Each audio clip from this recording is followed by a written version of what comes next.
Saudações a todos. Bem-vindos mais uma vez ao Tudo Economia, este programa que é da Academia de Administração e Finanças de Luanda. Eu sou Itamar Pereira e para hoje trazemos como tema como os bancos funcionam em Angola. E para conversar comigo eu tenho Ladislau Souza. Saudações, Ladislau. Saudações, Itamar. É um gosto estar aqui a falar para o Tudo Economia.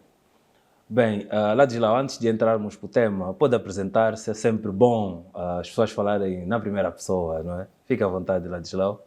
Obrigado mais uma vez, Itamar. Saudações a quem nos assiste. Meu nome é Ladislau Souza. Eu sou formado em Gestão Financeira pela Universidade Católica de Angola. E após a formação, eu ingressei no sistema financeiro angolano também. Trabalhei tive uma curta passagem por um banco, Cada Praça. Após esse período, tive a trabalhar numa das chamadas Big Four, uma empresa de consultoria e auditoria, e trabalhava especificamente com empresas também do setor financeiro, com bancos.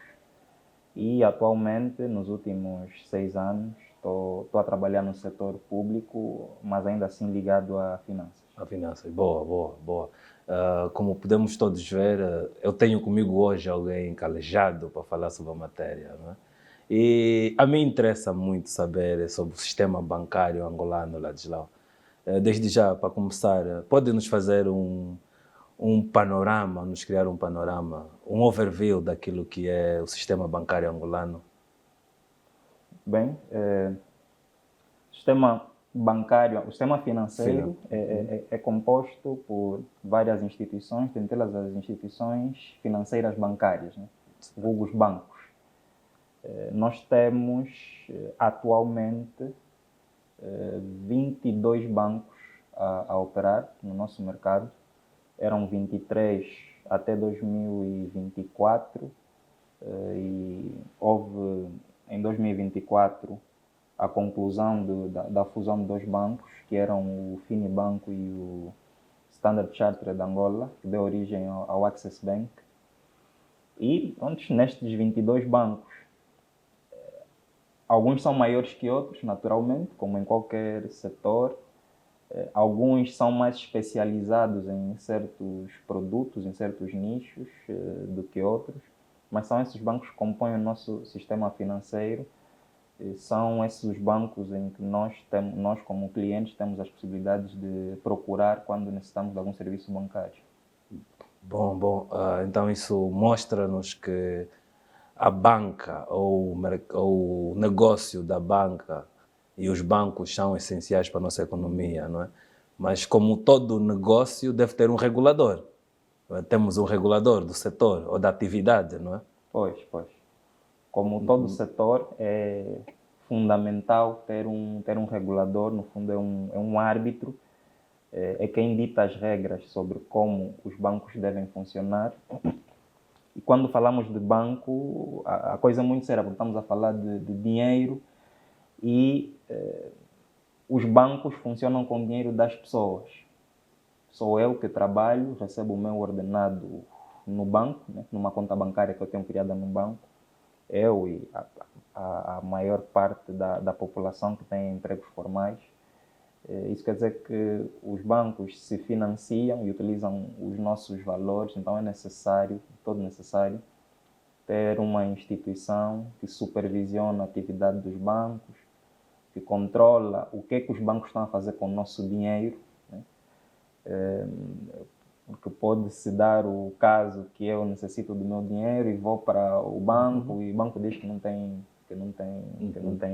o valor. Então, o regulador também serve para fazer esse acompanhamento da gestão dos bancos, estabelecer regras, estabelecer limites sobre o que é que os bancos podem fazer com o dinheiro e de onde os bancos podem buscar o dinheiro. De forma muito resumida, é esse o papel do BNA, o regulador. O BNA é o Banco Nacional de Angola, não é? Exato. Mas, Ladislau, tocou aqui num ponto que a mim chamou uma atenção. Quais são os serviços que esses bancos têm a oferecer na nossa praça, por exemplo? Ok, Tamar. Os bancos, os serviços, os bancos têm uma multitude de serviços, mas os principais serviços, que são aqueles que as pessoas mais procuram, os que mais nos interessam, e no fundo são os que melhor justificam a existência dos bancos, são recepção de depósitos, recepção e guarda de depósitos e concessão de créditos. O que é isso de depósitos e créditos? Exatamente. Vamos descomplicar a economia, Ladislau. Vamos descomplicar. Pronto, nós trabalhamos, as pessoas trabalham, têm os seus rendimentos e já de algum tempo, né, até desde o tempo em que os rendimentos das pessoas não eram em dinheiro, por exemplo, havia o pastor que criava as ovelhas e depois ele fazia trocas das ovelhas que ele tinha por outros produtos. A famosa permuta. A famosa permuta.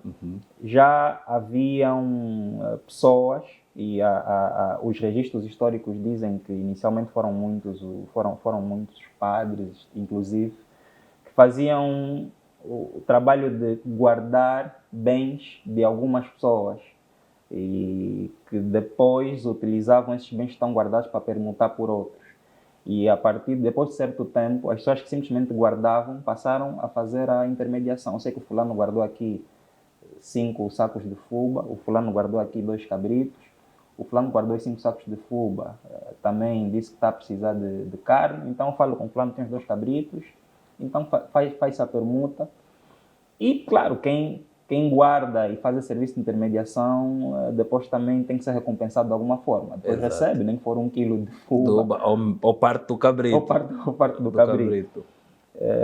Estes serviços evoluíram, as instituições evoluíram, e hoje temos os bancos, e a partir do momento em que foi criado o papel moeda, o dinheiro, como nós chamamos, o serviço de intermediação, de guarda, passou a ser feito também com papel moeda, com dinheiro. Dinheiro. Vieram os bancos como nós conhecemos hoje. Há pessoas que têm necessidade de levar o dinheiro ao banco simplesmente para guardar, porque é mais seguro do que ter em casa. Se vive num sítio em que há riscos com o seu dinheiro, riscos de ser roubado, riscos de inundação, inclusive. De queimadas. Sim, há os bancos também servem para nós guardarmos o nosso dinheiro. Mais do que guardarmos o nosso dinheiro,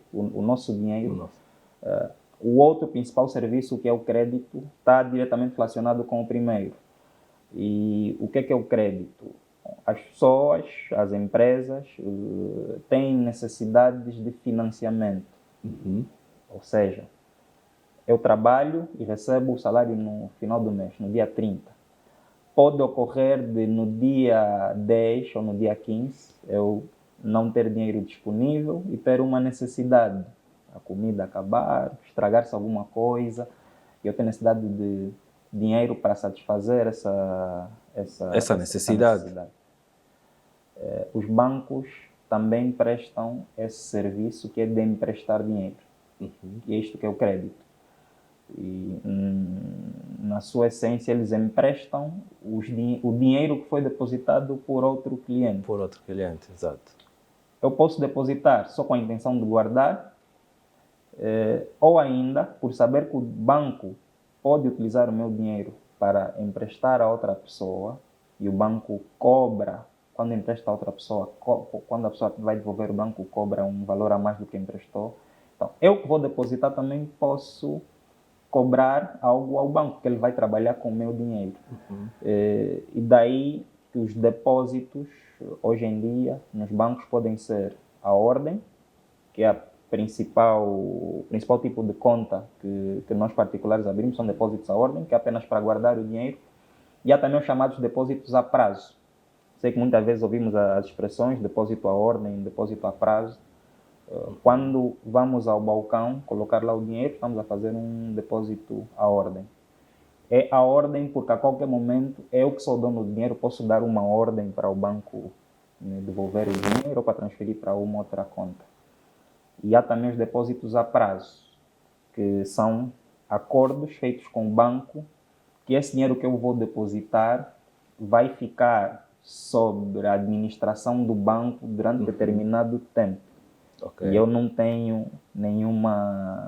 não tenho nada a dizer sobre como o banco vai utilizar esse dinheiro. Esse dinheiro. Pronto. Ok. Estes são os principais serviços dos bancos: depósitos à ordem e os depósitos a prazo.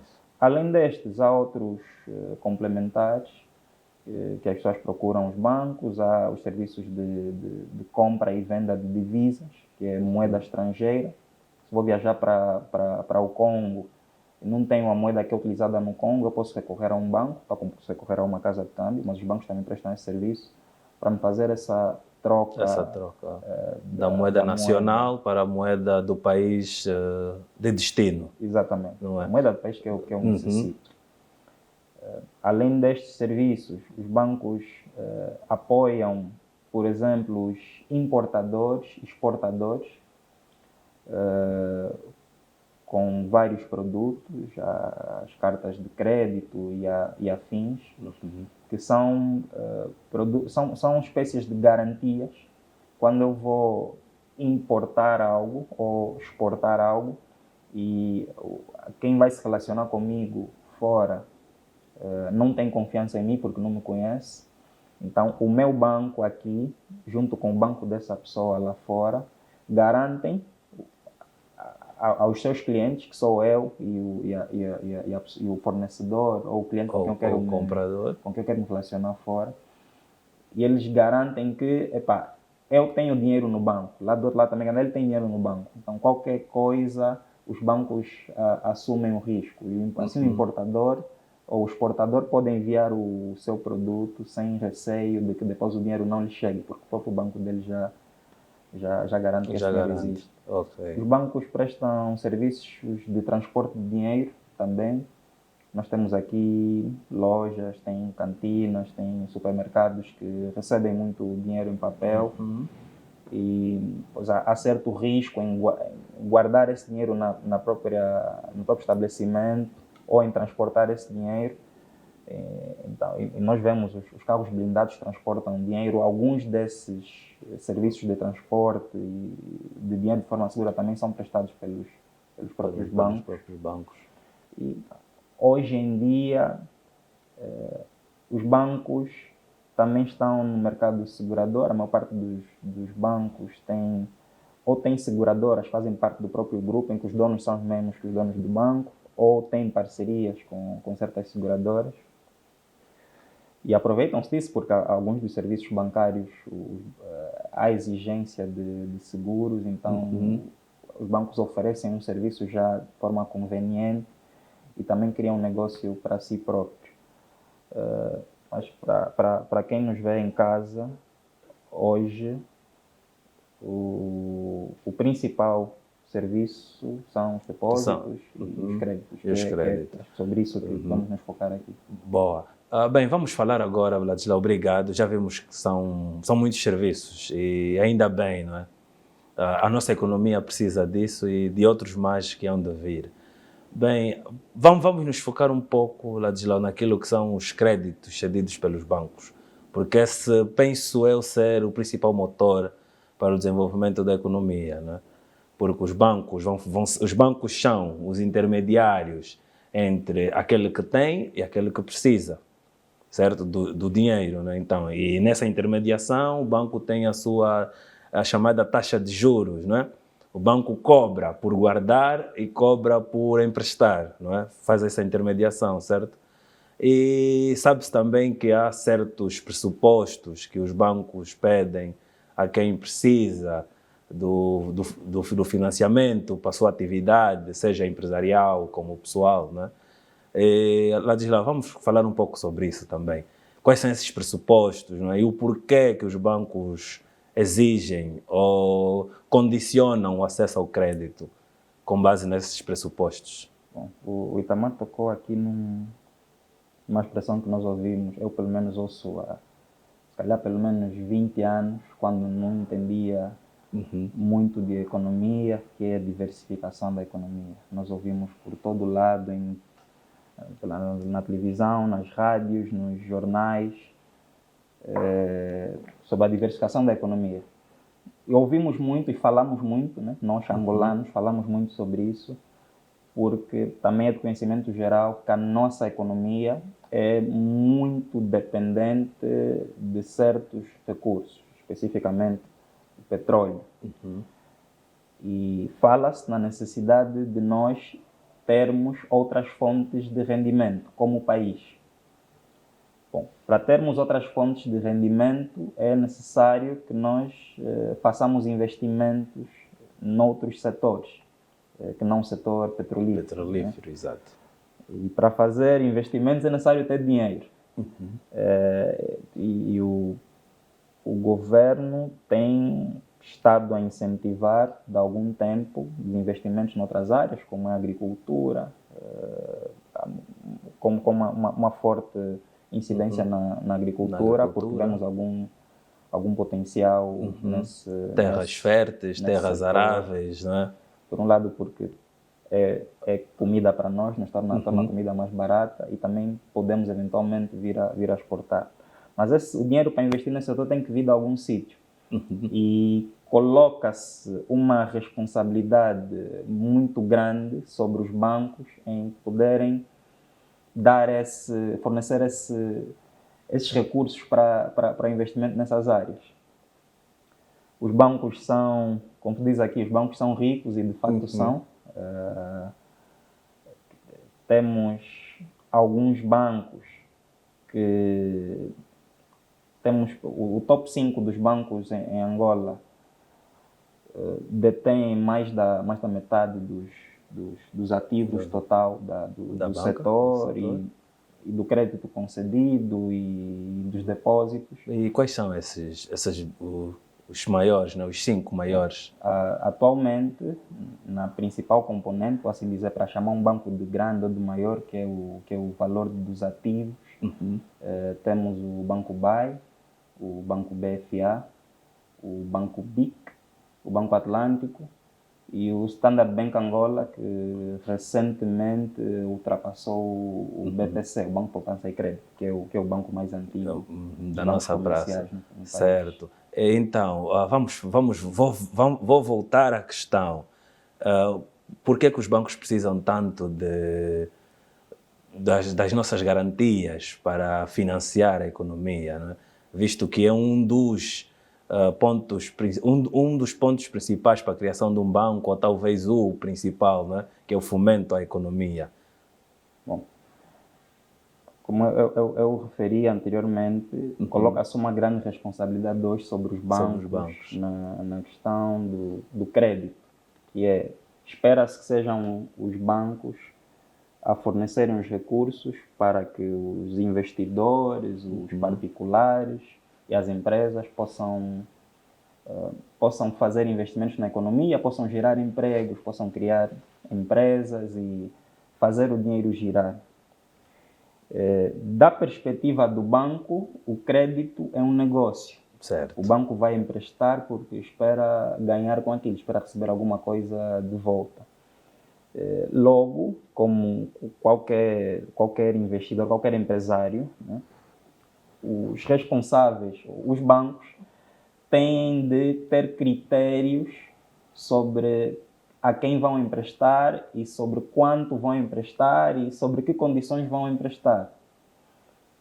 Se o meu negócio, por exemplo, se eu tenho uma cantina, eu tenho um sistema, tenho um critério sobre como é que eu vou vender. Eu não vou deixar que as pessoas levem os produtos, a não ser que eu tenha muita confiança, mas de forma geral, eu não vou deixar que as pessoas levem os produtos e paguem quando quiserem. Eu vou ter uma regra que é: pagas primeiro, depois é que levas o produto, ou pagas no momento em que levas. O banco, o que ele está a dar é dinheiro, já é dinheiro. Então não faz muito sentido ele pedir que as pessoas deixem dinheiro para levar dinheiro. Mas encontram lá formas de se garantir fazendo quase isso. E como é que fazem? Geralmente os bancos, quando vão emprestar dinheiro, exigem garantias. Certo. Essas garantias podem ser, como esse exemplo que eu dei há pouco, podem ser mesmo dinheiro, ou seja, o banco exige que o cliente deixe algum dinheiro no banco, Pode ser na forma de um depósito, pode ser na forma de títulos, pode ser em dinheiro, pode ser um depósito a prazo, pode ser em depósito à ordem. O banco exige conhecer o cliente, eu tenho que saber quem é o cliente, o que é que ele faz, onde é que ele vive. Isso é aplicável tanto a particulares como a empresas. Tenho que conhecer o histórico das transações financeiras do cliente, por isso é que muitas vezes para conceder crédito os bancos exigem que o cliente já tenha conta no banco há determinado tempo ou que receba o salário no banco há determinado tempo, porque aí o banco pode analisar quanto é que esse cliente recebe nas suas contas, para ver se vai ter capacidade para me pagar, como é que são os gastos desse cliente, se o dinheiro entra num dia, no mesmo dia sai todo, ou se o dinheiro ainda fica, se ele faz as suas compras, as suas transações no meu banco, ou se pega, manda no outro banco e faz os gastos num outro banco. Então, o banco aí estabelece um conjunto de critérios para decidir, né, se vai emprestar ou não o dinheiro. Porque até depois os bancos têm a responsabilidade de honrar com o compromisso de quem deixou o seu dinheiro no banco, né? Exatamente. Então eles tentam salvaguardar também não só o seu lado como empresa, mas também o lado das pessoas que confiam nos bancos para guardar ou investir os seus valores, não é? O seu dinheiro. Exatamente assim que os bancos operam. Uhum. E até na definição do custo do financiamento, que é quanto o banco vai cobrar ao cliente, também tem os critérios já definidos, embora alguns possam ser negociados. O banco já define, se o cliente quer um empréstimo para comprar uma casa, como eu já sei que uma casa tem um custo alto, a taxa de juro vai ser essa. E recentemente o BNA até ajudou com um aviso que fixa um limite máximo para a concessão de créditos habitacionais até 150 milhões de kwanzas. Se o cliente vai comprar um carro, também tem um intervalo de taxas de juros, que eu sei, se vai comprar um carro, é um cliente que já tem esse conjunto de necessidades. Se vai pedir um crédito a consumo, que o banco não tem muitas informações, pode não ter muitas informações sobre em que o cliente vai gastar o dinheiro, também tem já a sua banda, tem já o seu intervalo de taxas de juros que vai cobrar. Se for um crédito para fomentar um negócio, o banco também pode ter já a sua tabela o seu intervalo, né? De taxas de juros, né? Varia em função do propósito do financiamento, varia em função mesmo de quem é o cliente. Se for um cliente que o banco está descansado, sabe que é um cliente que tem capacidade de pagar, honra com seus compromissos historicamente, tem rendimentos comprovados, o banco pode até cobrar menos juros. Se for um cliente que o banco já sente mais risco, já acha que há maior probabilidade de um dia esse cliente não honrar com seus compromissos, então ele também vai cobrar mais. As taxas de juro refletem, no fundo, três aspectos essenciais. É remuneração do banco pelo tempo que ele vai ficar sem o dinheiro, e por isso também está associado ao tempo. Tendencialmente, os períodos mais longos, períodos de crédito mais longos, também exigem taxas de juros mais altas e créditos mais curtos. Se eu vou pedir por pouco tempo, o banco também tende a cobrar menos. As taxas de juros refletem também o risco que o banco vê nesse negócio. Que é, se eu acho que há maior risco, eu vou ter tendência a cobrar mais juros. Onde acho que há menor risco, não preciso cobrar tanto juros que preciso receber esse dinheiro. Então, esse tipo de análise que acabou de fazer agora, Ladislau, pode nos levar a pensar que existem bancos com apetências para, por exemplo, negócios virados à agricultura. Existem bancos com apetência para ceder créditos a negócios mais virados à industrialização, ou todos os bancos da nossa praça estão vocacionados ou direcionados para ceder créditos a todos os setores? Temos bancos direcionados para determinados setores ou todos os bancos estão virados para todos os setores? Não, os bancos, claramente, cada banco cria os seus produtos. Certo. Primeiro é que o próprio Estado, né, o governo, cria políticas de incentivo àquelas indústrias que determinam necessitarem de mais investimento. Essas políticas incluem linhas de crédito, são valores que, através do Estado, são disponibilizados para os bancos usarem desses valores e emprestarem à economia. São emprestados aos bancos também, mas a taxas muito inferiores, e para os bancos emprestarem à economia. O governo, através do regulador, criam normas, que são os instrutivos, são os avisos do BNA, que definem, por exemplo, do total de depósitos, quanto é que os bancos devem converter para créditos. Né? E geralmente são louvados, vamos assim dizer, os bancos que mais concedem crédito, porque estão a fazer esse papel, estão a fomentar a economia. Inclusive são multados os bancos que não cumprirem com esses limites que o regulador define. Mas depois cabe ao banco saber onde vai direcionar esses valores. Temos um banco que é o BIC, que claramente, primeiro, é o banco que mais concede crédito à economia no país. E depois, pronto, ele concede para estes setores que estão alinhados, ou vamos assim, mais alinhados com os programas do governo. É importante aqui dizer que, além do crédito à economia, os bancos também financiam as próprias necessidades do governo. Os bancos também financiam o Estado. E, aliás, o Estado conta muito com os bancos também para os financiar. Se, por um lado, temos o Banco BIC, que lidera o crédito à economia, temos outros bancos, como é o caso do BFA, por exemplo, que financia mais o Estado. Aliás, se tiverem que perguntar a mim, parece que, e acho natural, que a maior parte dos bancos aqui na nossa praça vê como mais atrativo o financiamento ao Estado. O Estado é um bom pagador, não é? É um ente do bem. Não é? Bom pagador é um ente do bem. É um ente do bem. Mas é um ente com um risco muito menor, por exemplo, do que o Itamar. Eu posso perder o meu emprego a qualquer momento e perder a capacidade de honrar com os meus compromissos. E já o Estado, por exemplo, se tiver uma dívida com o banco, o Estado pode imprimir dinheiro e entregar esse dinheiro, dinheiro ao banco. Então, o Estado não vai parar. Né? Já tivemos exemplos na Argentina e outros mais, né, que chegaram perto e alguns até estados declararam falência. Né? Sim, mas há sempre... O Estado tem muitos ativos, de qualquer forma. O Estado tem terra. O Estado tem recursos naturais, então o Estado terá sempre alguma forma de conseguir honrar com os seus compromissos.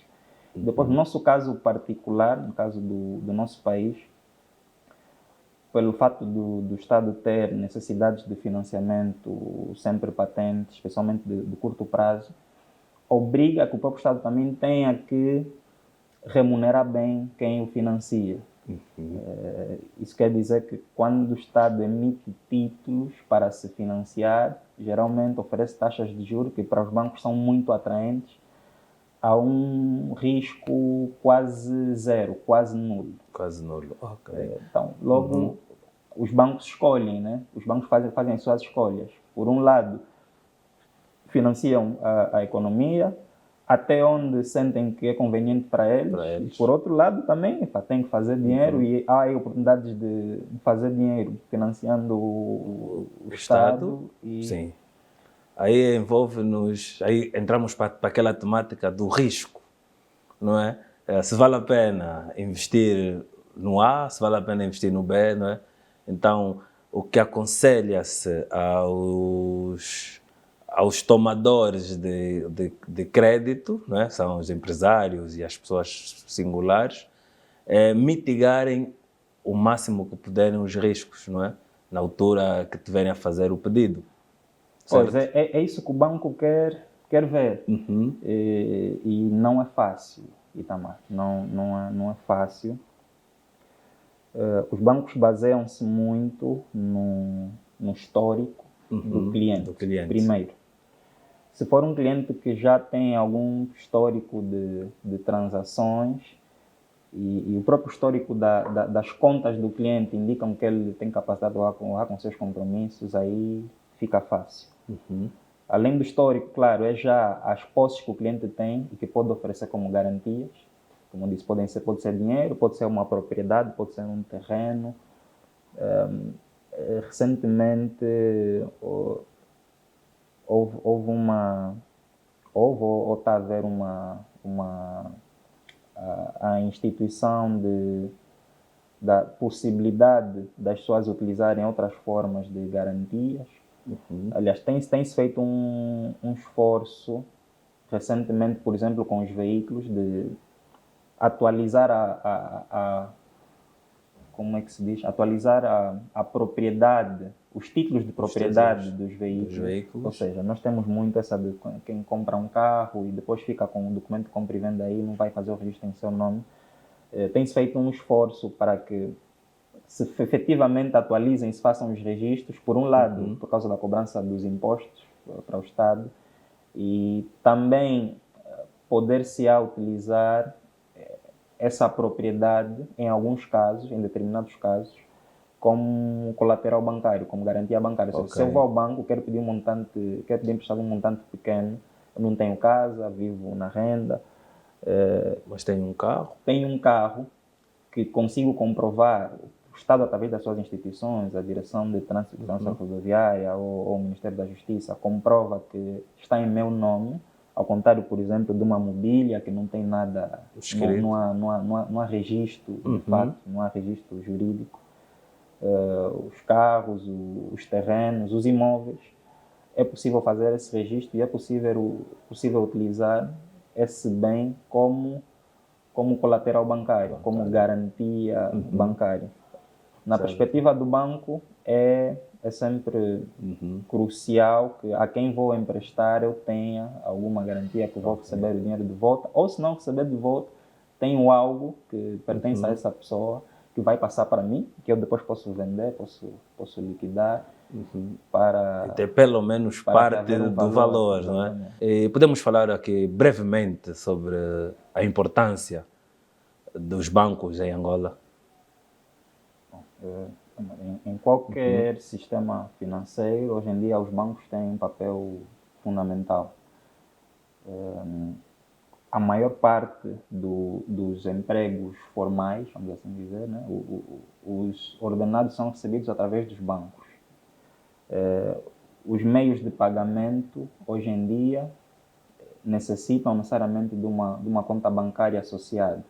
Então, há muitos serviços que são consumidos pelas pessoas que necessitam fazer pagamentos e para fazer o pagamento preciso ter um cartão que é emitido no banco, está associado à minha conta bancária, tanto como para a concessão de crédito. Então, acho que é de todo evidente que a sociedade moderna tem como um dos pilares os próprios serviços que são oferecidos pelos bancos para facilitar as transações.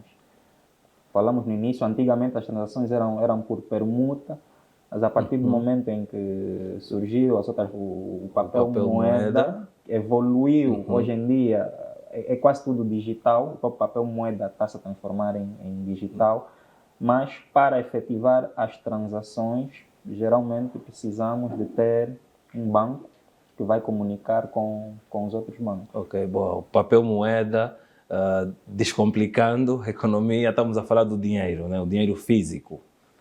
Bem, Ladislau, isso é bom, sabemos da importância agora. No quanto à inclusão, a mensagem, né, que podemos passar, por exemplo, para a nossa mamã que vende no 30, para o nosso irmão lotador, por exemplo, o que é que nós podemos fazer, ou qual é a mensagem que nós podemos passar a eles para entrarem, né, dentro do sistema formal bancário, por exemplo? Bom, os dados do BNA de 2024 dão nota que a taxa de bancarização, isso é o número de pessoas que têm uma conta bancária, está à volta dos 36%, para aí 2/3 Da população. Estamos em 30 milhões agora, né? Mais ou menos de população. Estamos em 30 milhões, embora eu acredito, não tenho a certeza, tinha que ler mesmo, e podemos ir ao relatório para tirar essa dúvida. A base desse cálculo devem ser apenas as pessoas adultas, né? Naturalmente as pessoas menores de idade não podem por si só abrir contas, só adultos conseguem abrir contas para menores, então esse número deve ser sobre adultos, e não sei se sobre adultos ainda é considerado apenas os que trabalham. Os que trabalham, os que estão... Você entende em conta o volume de pessoas que trabalham, mas ainda assim no informal, não é? Isso. De qualquer forma, se considerarmos só a população adulta, ainda é considerada uma taxa baixa, bastante baixa. Outra estatística que o BNA tem é sobre a inclusão financeira, e que diz-se que estamos à volta dos 50%, e a meta do governo é até 2028 chegarmos a 75%. Quando se fala de inclusão financeira, alguém que faz parte do circuito financeiro pode não necessariamente ter uma conta bancária, mas utiliza serviços bancários. Então, eu posso não ter uma conta bancária, tenho um negócio, por exemplo, eu não tenho conta, meu negócio não tem conta, mas utilizo um meio de pagamento que é de um outro comerciante, que é meu amigo, de um parceiro, e utilizo o TPA dele. Por exemplo, o dinheiro vai na conta dele, depois ele tira o dinheiro e me entrega. Pronto, essa pessoa não tem uma conta bancária, mas pelo menos as transações que ela está a operar estão aí para o sistema financeiro, então considera-se que está incluído financeiramente. O Itamar questiona o que é que nós podemos fazer para aumentar esses... Por exemplo, para essa pessoa, por que ele deve deixar de usar o TPA do parceiro, né, ou do amigo que também é comerciante, e não entra em contato com uma instituição bancária para ter o seu? Como é que nós podemos motivar essa pessoa a fazer isso, por exemplo? O país tem feito esforços, ou assim dizer, através de duas formas.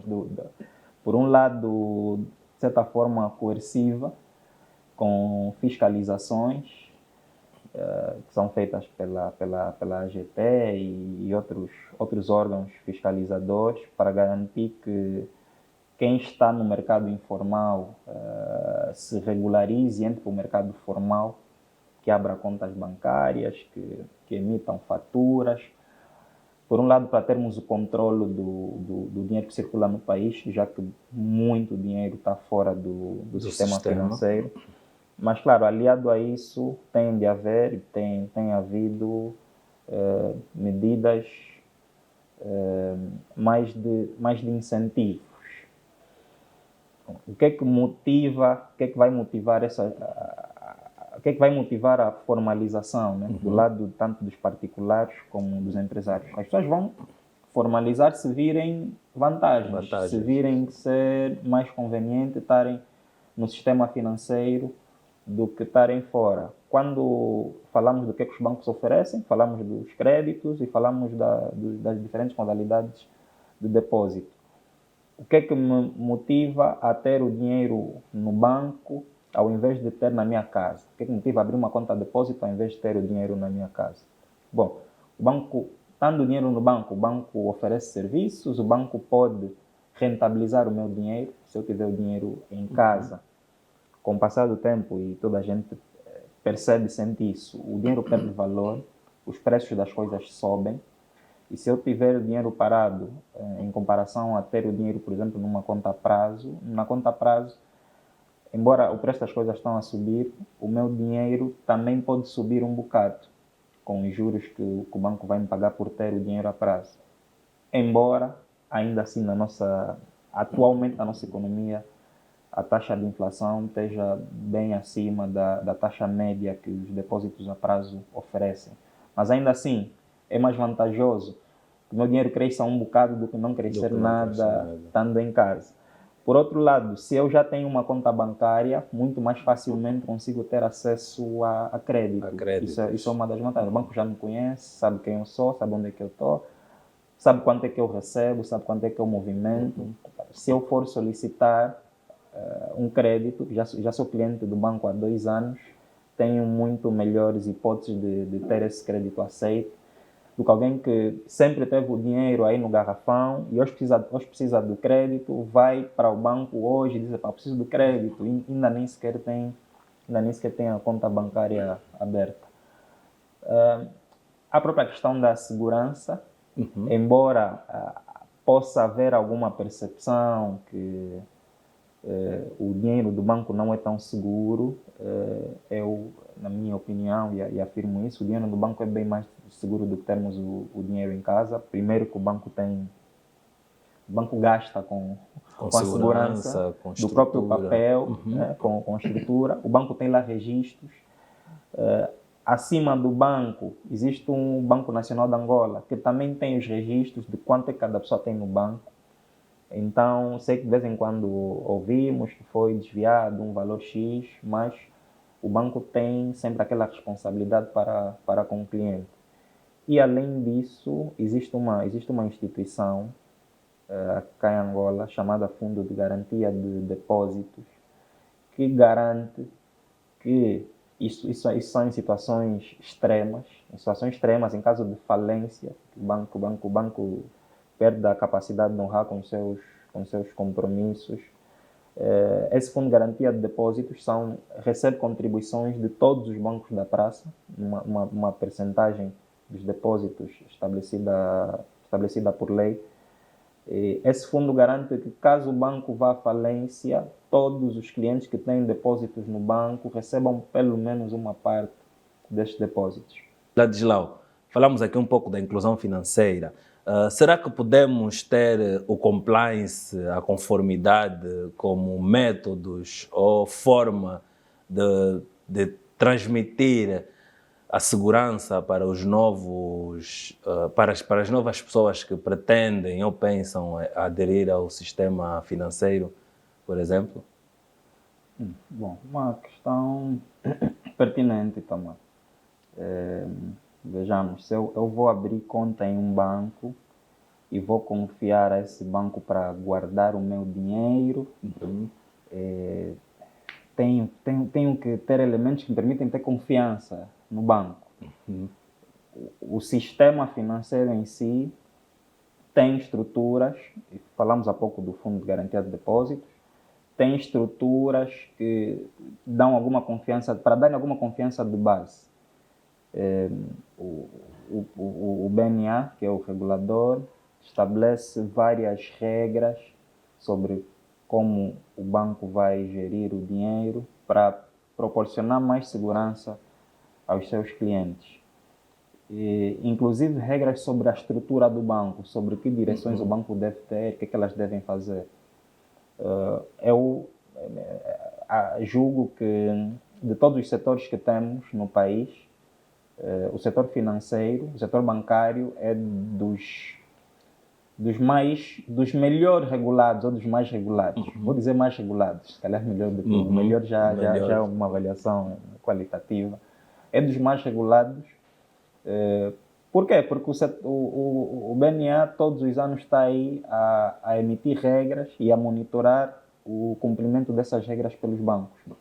Internamente, os bancos também são obrigados a criar essas estruturas para mitigar certos riscos, desde os riscos de desvios por parte dos próprios funcionários, desde o risco de os instrumentos onde o banco vai pegar e colocar o dinheiro, depois do banco perder o dinheiro, perder os investimentos que faz. Então, o próprio banco cria estruturas para mitigar alguns desses riscos. Os bancos têm direções de controle interno que são encarregues de verificar e garantir que Os procedimentos internos dos bancos são cumpridos por todas as áreas, né? Cada uma a seu nível, desde o balcão até aquelas áreas com as quais os clientes não têm geralmente contato direto. Os bancos têm as chamadas direção de compliance, que também tem a função de garantir que o banco cumpre com os normativos a que está sujeito e, inclusive, tanto o BNA como os bancos comerciais fazem parte de algumas organizações internacionais que também estão vocacionadas para isso, que é para impedir esses riscos. Recentemente, há coisa de ano e pouco, houve uma notícia muito difundida que é sobre a entrada de Angola na chamada lista cinzenta do GAFI. GAFI é o Grupo de Ação Financeira, que é também uma organização internacional que tem como objetivo estabelecer padrões, estabelecer normas que visam mitigar o risco de fraudes financeiras. Nós entramos para essa lista cinzenta porque da avaliação que a organização fez, Angola não cumpriu com certos parâmetros, ou teve mal em certos parâmetros que estão ligados à fraude financeira. Além dessa organização, há vários acordos internacionais, há os chamados acordos de Basel, dos quais Angola está a caminho de implementar e também está ligado à gestão de riscos de várias ordens. Então, o sistema financeiro bancário já faz um trabalho apurado e o regulador tem feito esse papel de procurar garantir que os bancos minimizam os riscos aos quais estão expostos. Mas nunca se está totalmente livre de riscos. A atividade é efetuada por pessoas e onde há pessoas a tomarem decisões, a fazerem ações, há sempre riscos associados. O banco pode ter uma estrutura que mitiga certos riscos, mas a determinados pontos, muitas vezes é mesmo no topo da gestão, né? Ou tem uma estrutura para mitigar risco, mas depois há uma pessoa que supervisiona e decide daquela estrutura e, em muitos casos, é no topo da gestão que esses controlos podem ser contornados. Ou no topo, a meio, ou na base. São pessoas, né? Pessoas, onde existem pessoas, há esse risco. E, então, nesse caso, deveríamos ter também atenção, mais uma vez, né, que a reputação institucional também pode servir de mecanismos ou forma de incentivar as pessoas que estão fora do setor financeiro, do sistema financeiro, a entrarem. Não é? Eu vou me sentir mais seguro sabendo que a instituição A, B ou C, não é, tem uma reputação boa, raramente ou quase nunca está envolvida em escândalos de desvios de dinheiro, porque estamos a falar de bancos, não é? Então, o compliance, de alguma forma, ajuda na manutenção dessa reputação também, não é? Sem sombra de dúvidas que a reputação do banco influencia na confiança que as pessoas vão depositar na instituição e nas suas decisões sobre ter utilizado aquele banco ou não. Eu ainda acho que mais do que a reputação do banco nesse sentido, eu ainda acho que há fatores que influenciam mais ainda na apetência ou não de uma pessoa em aderir a determinado serviço bancário. E esses fatores, né, na minha visão, têm muito a ver mesmo com a conveniência, o quão conveniente é eu ter o meu dinheiro no banco. Ou seja, se eu precisar do dinheiro amanhã e for ao banco, tenho uma agência próxima que consigo ir, ou só tem agência lá no outro município? Chegado à agência, vou encontrar uma fila muito grande, vai me obrigar a ficar todo dia, ou vai ser fácil, vou entrar e vou conseguir sacar o meu dinheiro ou depositar o meu dinheiro? Esse banco oferece cartões multicaixas ou eu vou lá pedir um multicaixa, eles nunca têm cartão e eu sempre preciso fazer depósito, tenho que me dirigir ao banco. Esse banco tem serviços de pagamento móvel, por exemplo, pela internet. Esse banco concede crédito facilmente. Nos últimos anos surgiram alguns produtos, recordo-me aqui do Banco BAI, teve alguma exposição, porque ofereceu um produto que é de acesso a crédito simplesmente pelo telemóvel, sem eu precisar me dirigir à agência sequer, exato. embora em montantes pequenos, mas já é uma vantagem, é isso que atrai no fundo depois os clientes particulares, são as conveniências, são as vantagens, a desburocratização, em utilizar os serviços. certo? A desburocratização da coisa, né? Tornar o acesso fácil, porque o próprio ambiente em si de uma agência, de alguma forma, para quem está na economia informal, sente-se meio retraído, não é? Tu entras para uma agência, encontras as pessoas todas de fatos, com um português mais formal. De alguma forma, isso, o subconsciente dessas pessoas, se calhar, retrai-se, não é? Então, mas sabendo que, apesar de eu encontrar uma pessoa vestida de forma formal, mas a linguagem com essa pessoa vai ser uma linguagem acessível, os produtos, ou até o próprio formulário para preencher, para ter acesso à conta bancária, não é?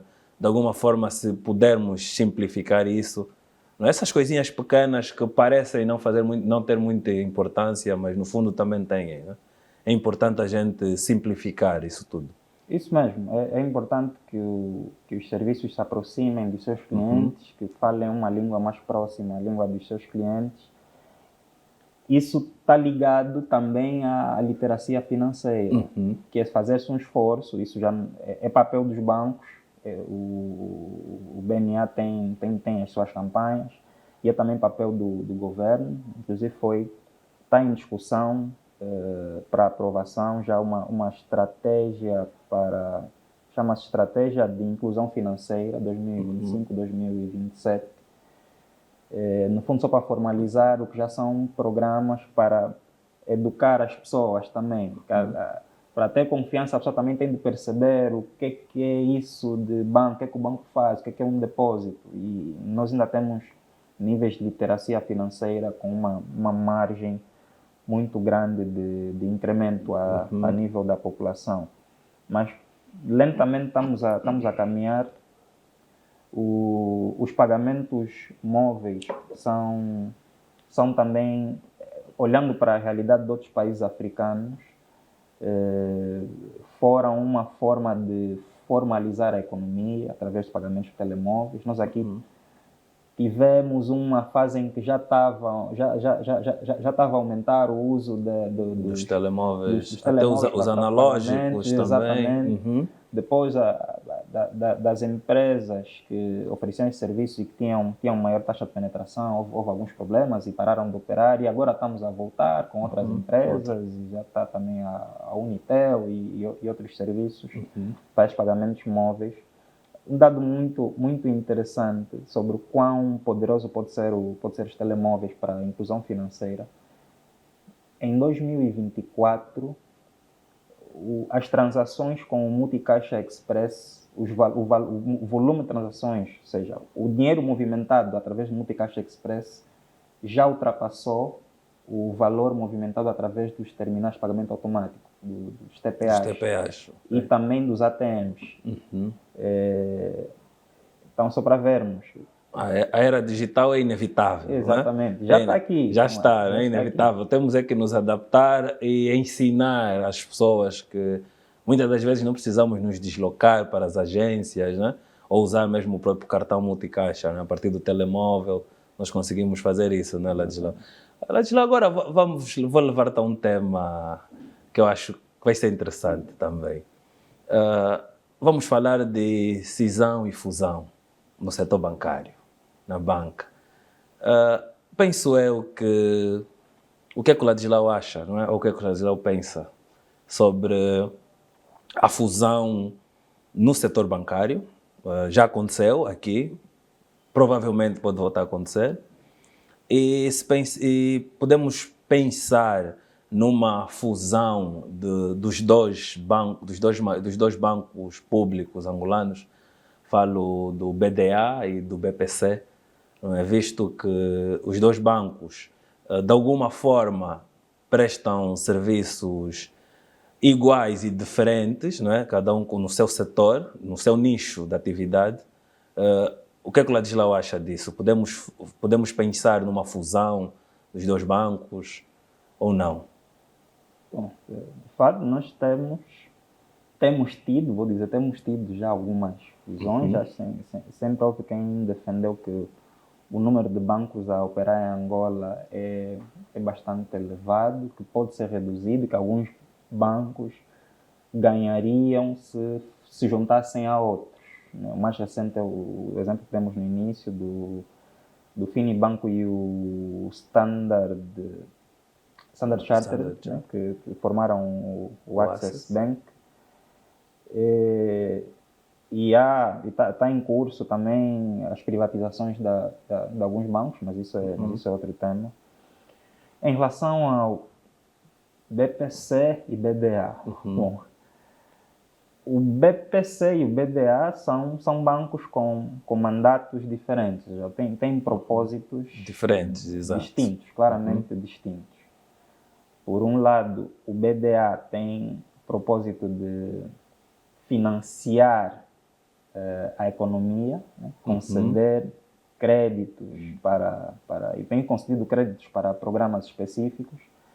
O BDA é um banco basicamente intermediário entre o Estado e os bancos comerciais. Nós, particulares, não temos como abrir conta no BDA. O BDA tem em conta os outros bancos comerciais e é através do BDA que o Estado canaliza recursos. Através do BDA há uma instituição chamada Fundo de Desenvolvimento Nacional, ou Nacional de Desenvolvimento, se calhar troco aí as palavras, que é o instrumento através do qual o BDA é financiado, que é um fundo estatal. O BDA, por sua vez, canaliza esses valores para os bancos comerciais concederem à economia sobre as condições que o Estado predeterminar, dependendo de qual é a finalidade daquele crédito.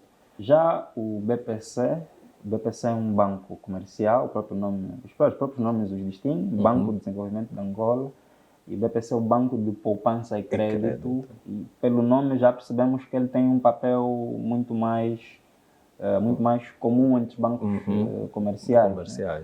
Aliás, o BDA não é um banco comercial, o BDA é um banco de desenvolvimento, tem esse propósito, fornecer crédito para o desenvolvimento da economia. E o BPC tem as funções de depósito, captar depósitos e conceder crédito à economia, mas é crédito pessoal, crédito à habitação, que são, por exemplo, os produtos, modalidades de crédito que o BDA não tem. Então, eu acho que, pronto, ainda provavelmente haverá mais ganhos se cada banco se mantiver separado com as suas atribuições específicas, porque assim conseguem se focar e especializar naquele propósito, conseguem reavaliar os seus modelos, o seu desempenho naquilo que fazem e conseguem melhor otimizar, né, se otimizarem para aquilo que é o seu propósito. Haverão provavelmente outros bancos comerciais sobre os quais talvez seja conveniente a sua fusão. Mas pronto, essa iniciativa terá de partir dos próprios acionistas dos bancos, né, de chegarem a essa conclusão e trabalharem para esse fim. Sim, porque até olhando para uma fusão, para os próprios acionistas, podemos olhar para isso a longo prazo como uma redução de custos, né? Vamos deixar de ter 3 diretores para passar a ter um, por exemplo, né? Deixamos de ter 2 PCAs, passamos a ter um. Não estamos a incentivar fusões entre os bancos, né? Estamos a falar aqui em termos de números, né? Sim, se for bem feito, né? E esse tem de ser um dos propósitos, criar sinergias, como dizem, fazer mais com menos. E um dos propósitos também será esse. Será que se um banco tinha um custo de 500 a operar individualmente, ou também tinha um custo de 500, o ideal é que ao se fundirem, o custo total dos bancos seja menos do que 1000, Menos do que que é a 1000. soma. Ou pelo menos que os proveitos, estando unidos, seja maior, como dizem, do que a soma das partes, seja maior do que a soma das do que a partes, soma não das é? partes estando Separados. separados. Exato. Mas a fusão por si só não garante isso, Tamar. Exato. Tem de ser bem planeada, tem de ser bem estudada, tem de ser estudados Os prós e os prós e contras. contras, os pontos fortes e fracos de um e outro. Tem de ser preparado qual vai ser o modelo de negócio do banco após a fusão. Tem de ser definidos que funções especificamente vão deixar de existir ou que novas funções vão passar a existir para que essa sinergia de facto resulte em ganhos para os dois bancos. Os dois ou para bancos. o banco Ok. fundido. Sim, Ladislau. Obrigado, não é? E falando um pouco agora, já falamos muito sobre os jogadores, né? Os players. Já falamos muito deles. Agora vamos falar um pouco sobre o árbitro. Nós estamos aqui a falar daquela hora, o regulador, o BNA, né? BNA é o Banco Nacional de Angola, não é? Estamos a falar muito aqui, assim, apenas em citações. E agora vamos falar um pouco de quem é o BNA, quem é o regulador, não é? Dentro desse sistema, que é o sistema bancário que estamos aqui a falar. Bom, o Banco Nacional de Angola tem várias atribuições. Uma delas é a de supervisor do sistema bancário. Tem outras atribuições, é o BNA que define a política cambial do país, é o BNA que define, gera a política monetária do país, é o BNA que acompanha os nível de dinheiro a circular no país e deve reage às oscilações nos indicadores macroeconômicos. Isso é, quando o país tem uma inflação alta, quando os preços estão a subir muito, o BNA tem atribuições de fazer alguma coisa, procurar fazer alguma coisa para controlar a inflação, controlar a quantidade de moeda a circular, inclusive definir a política da taxa de câmbio. No caso especificamente do sistema bancário, ele é o regulador ou supervisor. O que é que isso significa? Significa que o BNA acompanha a atividade dos bancos. O BNA tem informação detalhada sobre as contas do banco. O BNA opera a chamada Central de Informação de Risco de Crédito, a CIRC. Que é no fundo um repositório de informação sobre os créditos que os particulares e empresas têm nos bancos. Ou seja, todos os bancos têm que reportar ao BNA sobre a quem eles consideram crédito e se esses acordos de crédito estão a ser cumpridos ou não, se o cliente está a pagar ou não. Periodicamente, os bancos estão a reportar essa informação ao BNA.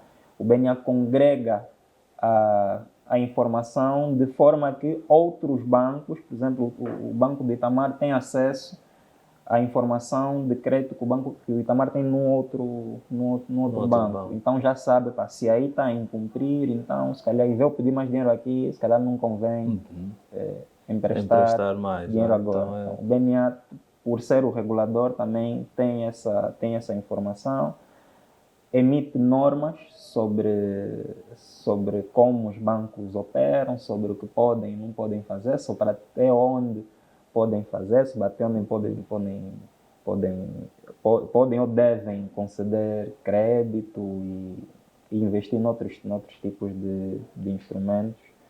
E, a meu ver, é um regulador presente. E, inclusive, eu deixo aqui uma recomendação por experiências próprias. Já houve vezes em que me dirigi a alguma agência bancária para utilizar de algum produto de determinado banco e fiquei insatisfeito com o atendimento porque julguei que o atendimento não estava a ser justo, que o banco, por exemplo, havia feito um desconto indevido na minha conta. E reclamei, geralmente os bancos são obrigados, como outras instituições, são obrigados a terem livros de reclamações expostos, E se não tiverem, e o cliente tiver uma reclamação a fazer, deve exigir o livro de reclamações, onde escreve-se a reclamação. Eu fiz a reclamação, embora com alguma resistência por parte do pessoal lá na agência. Fiz uma foto, inclusive. O cliente tem o direito a levar uma cópia do próprio Da livro, própria reclamação. da própria reclamação. Fiz a foto, também levei a cópia. Uhum. Mas a foto depois eu usei porque eu depois não tenho a certeza se o banco vai levar a reclamação aonde é devido. Uhum. E fui ao site do BNA, no site bna.ao. Há lá um portal para reclamações de clientes sobre bancos. Escrevi lá o que se passou, anexei a foto da reclamação e numa questão de 2 dias vi uma comunicação do banco, fui colocado em um e-mail do banco a questionar do BNA, questionar ao banco comercial sobre a reclamação que eu fiz e o BNA de facto acompanhou até ser resolvida e me devolverem esse valor que tinha sido descontado indevidamente. Isso para dizer que o regulador está presente, está disponível e está de fato a acompanhar a atividade dos bancos. Inclusive, qualquer reclamação que tenhamos, devemos fazer primeiro no próprio banco e se não for resolvido e achamos que tem matéria para receber o tipo de tratamento, encorajo as pessoas a procurarem o BNA, porque ele também tem essa função. Ok, então isso é bom, temos o nosso regulador muito presente, né? Podemos nos sentir protegidos. Exatamente. Não é? É isso, então, podemos nos sentir todos protegidos. Isso nos leva a pensar que a perspectiva é boa para o setor, não é, Ladislau? Futuramente, falando assim, para o futuro, a perspectiva. A perspectiva é boa. Pegamos alguns dos números que avançamos há pouco sobre as taxas de inclusão financeira e de bancarização, vemos que ainda há uma margem muito grande para os bancos captarem mais clientes e estarem mais presentes na vida da população. Se formos olhar também as estatísticas sobre o crescimento dos meios de pagamento, vemos que as tendências também são crescentes. Da perspectiva dos próprios bancos ou dos investidores, acionistas dos bancos, a banca é dos setores que, basta vermos as notícias, todos os anos os bancos têm lucros. Tem sempre bastante lucro. Como dizem, né? O melhor negócio é Angola, não é? O melhor negócio, só é difícil aceder. Só é difícil aceder. A exigência, por ser um setor mesmo de muita responsabilidade, há um escrutínio grande sobre quem vai aceder e tem que ter fundos também altos. Acho que nesse momento o capital mínimo está uns 15 mil milhões para poder-se abrir um banco. Da perspectiva dos bancos, há muita margem de negócio para ser captado. Estamos a assistir nos últimos anos a um fenômeno de desinvestimento do Estado no setor bancário. Isso quer dizer o quê? Quer dizer que, por diversas razões, que também não interessam muito agora, o Estado detém ainda muito investimento em determinados bancos. O Estado é acionista de vários bancos. E junto como parte do programa de privatizações de Angola, chamado PROPRIV, está prevista a saída do Estado na estrutura acionista de alguns bancos, né? Foi o BCI há alguns anos, numa modalidade mais restrita, do ponto de vista de quem podia ficar com esse investimento do Estado. Há 2, 3 anos tivemos a alienação das ações do BAE, né, de parte das ações do BAE, seguidas do Banco Caixa Angola, e perspectivas num futuro próximo também a saída do capital do Banco de Fomento Angola, BFA, e do Standard Bank Angola. Do ponto de vista do setor, penso que é bom. Passam a ser privados a participarem no capital dos bancos. passam a ser privados também a receberem Os dividendos. esses lucros, esses dividendos lucros, que é bom. que os bancos têm muito, e acho ainda mais positivo a modalidade dessas últimas privatizações, que é através de leilão em bolsa, aberto a qualquer investidor.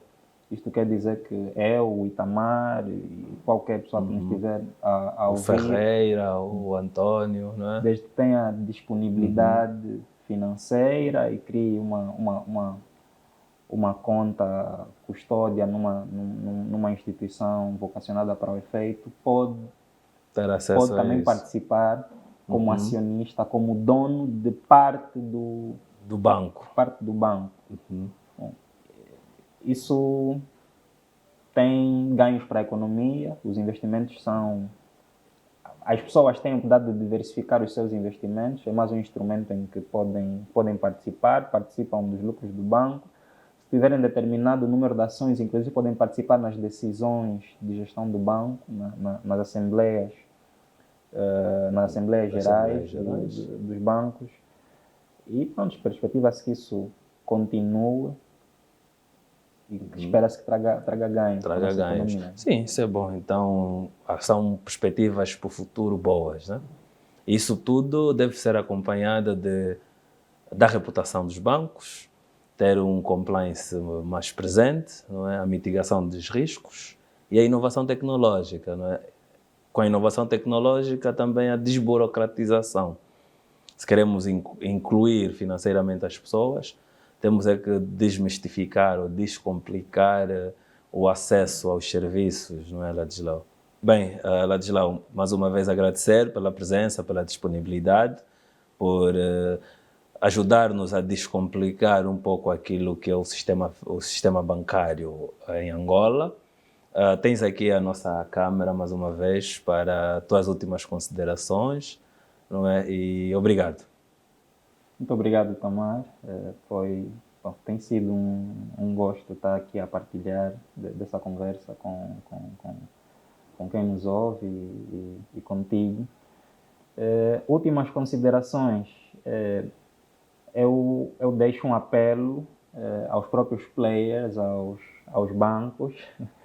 É a eles que vamos exigir que facilitem, né, que trabalhem para facilitar a vida dos clientes, e assim que vão captar mais clientes, que tornem acessíveis os produtos, que apoiem o próprio Estado na literacia financeira, que é necessária, e vamos continuar, né? Continuem a acompanhar as tendências e a evolução dos tempos.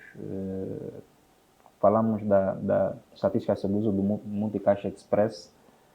É só um exemplo de como os meios eletrônicos são, neste momento, provavelmente a melhor forma de chegar aos clientes. Os clientes querem poder fazer as coisas despendendo o mínimo de tempo possível, gastando, em termos de recursos, também o mínimo, ou seja, recurso com transporte, o próprio tempo, o esforço, e os meios eletrônicos nos ajudam com isso. Quanto mais os bancos facilitarem o acesso aos seus serviços e produtos através de meios eletrônicos, a tendência é que aumente o nível de penetração tanto da literacia financeira como da própria utilização dos serviços bancários. Muito obrigado. Obrigado, Ladislau, mais uma vez. Foi um prazer ter aqui comigo. Hoje falamos sobre como os bancos funcionam em Angola. Este é o Tudo é Economia, sempre a pensar no melhor para Angola. E lembrem-se, não importa o estado da economia, tem sempre alguém a ganhar.